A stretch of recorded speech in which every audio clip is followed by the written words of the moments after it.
December 21 Chirayinkeezhu മണ്ഡലത്തിലെ ശാർക്കര മൈതാനത്തിൽ നടത്താൻ തീരുമാനിച്ചിരുന്ന നവകേരള സദസ്സിന്റെ വേദി തോന്നയ്ക്കലിലെ ലൈഫ് സയൻസ് പാർക്കിലേക്ക് മാറ്റി. ചിറയൻകീഴിൽ വിളിച്ചു ചേർത്ത മാധ്യമ സമ്മേളനത്തിലാണ് നിയോജകമണ്ഡലം MLA വി ശശി ഈ വിവരം അറിയിച്ചത്. നവകേരള സദസ്സിനോടനുബന്ധിച്ചുള്ള എല്ലാ പരിപാടികളും മുൻപ് നിശ്ചയിച്ച സമയത്ത് തന്നെ പുതിയ വേദിയിൽ നടക്കുമെന്ന് ചിറയൻകീഴ് നിയോജകമണ്ഡലം കമ്മിറ്റി ചെയർമാൻ കൂടിയായ വി ശശി MLA അറിയിച്ചു. നമ്മുടെ ആറ്റിങ്ങിൽ നിന്ന് ആദ്യം നവകേരള സദസ്സ് സംഘടിപ്പിക്കുന്ന ചിറയൻകീഴ് മണ്ഡലത്തിലാണ്. അതിൻ്റെ ഭാഗമായിട്ട് അവർ പറഞ്ഞ് ഞങ്ങളിപ്പോൾ ഒരുക്കിയിട്ടുള്ള ചിറയൻകീഴ് നവകേരള സദസ്സ് സംഘടിപ്പിച്ചിരിക്കുന്നത് സയൻസ് പാർക്കിലാണ്. സയൻസ് പാർക്കിൽ വരും 11 മണിക്ക്, കൃത്യം 11 മണിക്ക് തന്നെ നവകേരള സദസ്സ് ആരംഭിക്കും. ഒരു 3 മന്ത്രിമാരെ അതിനകത്ത് പാർട്ടിസിപ്പേറ്റ് ചെയ്ത് പറയാനുള്ള കാര്യങ്ങൾ പറയും. പിന്നെ അവിടെ ഈ നവകേരള സദസ്സുമായി ബന്ധപ്പെട്ട് നേരത്തെ നടത്തിയ ചർച്ചയിൽ വന്ന കാര്യങ്ങൾ കുറിച്ചും അവർ പ്രസംഗത്തിൽ പരാമർശിക്കും. അതിനുശേഷം ഒരു 12 മണിയോടുകൂടി മുഖ്യമന്ത്രി എത്തും. മുഖ്യമന്ത്രി ഒരു അരമണിക്കൂർ 3/4 മണിക്കൂർ നേരം ജനങ്ങളുമായിട്ട് സമ്പർക്കത്തിൽ ഏർപ്പെടുകയും സംസാരിക്കുകയും ചെയ്യും. ഒരു 12 മണിക്ക് മുമ്പായിട്ട് ഈ നവകേരള ചിറയൻകീഴിന്റെ നവകേരള സദസ്സിന് സമാപനം ചെയ്യും.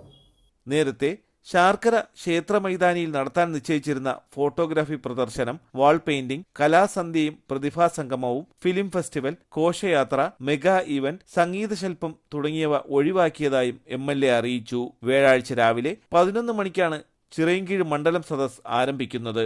ഇതിനായി തോന്നയ്ക്കലിലെ ലൈഫ് സയൻസ് പാർക്കിലെ വിശാലമായ മൈതാനിയിൽ പൊതുജനങ്ങൾക്കും മുഖ്യമന്ത്രി ഉൾപ്പെടെയുള്ള മന്ത്രിമാർക്കും പങ്കെടുക്കാനുള്ള പന്തലിന്റെ നിർമ്മാണം പുരോഗമിച്ചു വരികയാണ്. മുഖ്യമന്ത്രിക്ക് പ്രവേശിക്കാൻ ശാസ്തവട്ടം തോന്നയ്ക്കൽ റോഡിന്റെ ഒരു വശത്ത് താൽക്കാലിക കവാടമൊരുക്കും.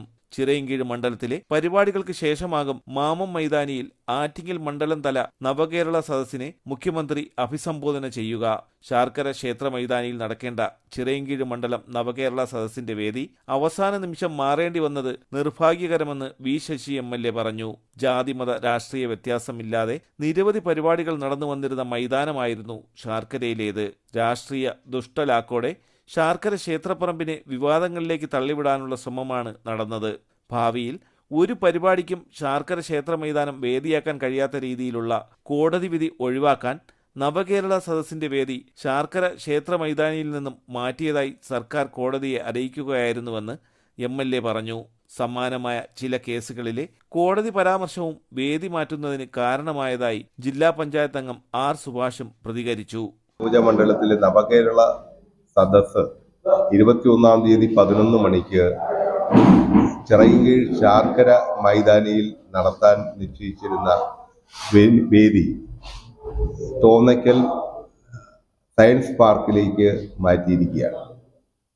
ഇടതുപക്ഷ ജനാധിപത്യ മുന്നണി എന്നുള്ള നിലയിലും സംസ്ഥാന സർക്കാരും കൂടിയാലോചിച്ച്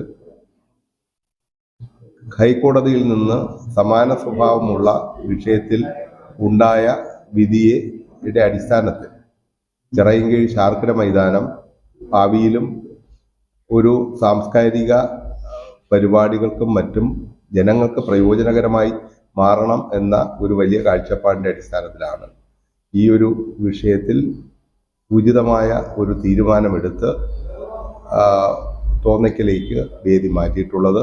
ഇതിൻ്റെ അടിസ്ഥാനത്തിൽ കോടതി ഈ കേസ് ഡിസ്പോസ് ചെയ്തിരിക്കുകയാണ്. ശാർക്കര ക്ഷേത്ര മൈതാനമായിരുന്നു നേരത്തെ നവകേരള സദസ്സിന്റെ ചിറയൻകീഴിലെ വേദിയായി തീരുമാനിച്ചിരുന്നതെങ്കിലും ക്ഷേത്രപ്പറമ്പിനെ നവകേരള സദസ്സിന്റെ വേദിയാക്കിയതിനെതിരെ BJP ചിറയൻകീഴ് മണ്ഡലം പ്രസിഡന്റ് ഹരി ജി ശാർക്കര കോടതിയിൽ ചോദ്യം ചെയ്തതോടെയാണ് വേദി മാറ്റാൻ ജില്ലാ കളക്ടർ തീരുമാനമെടുത്തത്. ഞാൻ തന്നെയാണ് ഇപ്പോൾ ഈ ഒരു കേസ് കൊടുത്തത്. CPM തികച്ചും വളരെ മോശപ്പെട്ട പ്രവർത്തനങ്ങളാണ് ഈ കേസ് സംബന്ധിച്ച് ഇപ്പോൾ നടത്തിക്കൊണ്ടിരിക്കുന്നത്. ക്ഷേത്ര ആചാര ലംഘനത്തിനെതിരെയാണ് ഞങ്ങൾ കേസ് കൊടുത്തിട്ടുള്ളത്. തലസ്ഥാന വാർത്തകൾ, Chirayinkeezhu.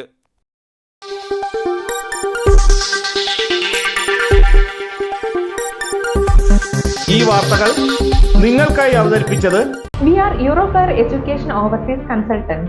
Also, we provide IELTS and spoken English classes for our clients.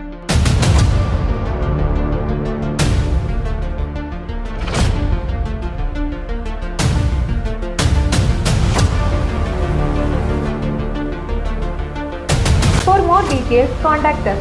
Euroflare Education Overseas, Attingel.